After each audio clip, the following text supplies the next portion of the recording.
The highly anticipated meeting had a much different feel this evening. A wide range of topics were discussed, but it all started with Mayor Kurt Lang apologizing for last week, asking for a fresh start. This will not be a short process. This will not be an easy process.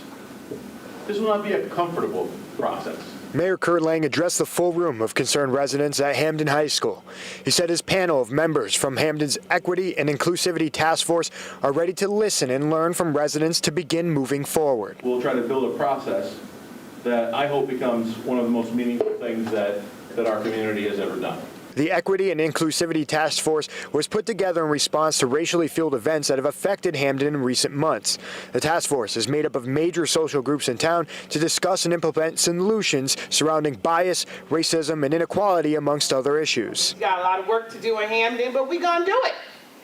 All of us are going to do it. The conversation quickly moved to diversity and inclusion. Residents were quick to point to the lack of minority representation in schools and public works that do not represent the town's over 40% minority population. A former Hamden High School student from the class of 2007 recalled one black teacher in the high school and how important she was to his development. She was able to actually help me to contextualize that and move forward as a man. His story reflected many others in the room that felt diversity in the classroom would help break racial walls in the community. Dr. Carmen Parker says that even after her biracial daughter was cast as a slave in the Westwoods Elementary School play, there are still problems with addressing issues of race with sensitivity. We need to grow educators, public service workers who already have a reason to be here. I would like to make Hamden my home, but it is not yet. But still, questions need answers from residents working to teach their children to trust law enforcement after the officer-involved shooting that rocked the community in April. Do we have a plan in place that's going to bridge the gap between those who are hired to serve and protect and those that need to be served and protected?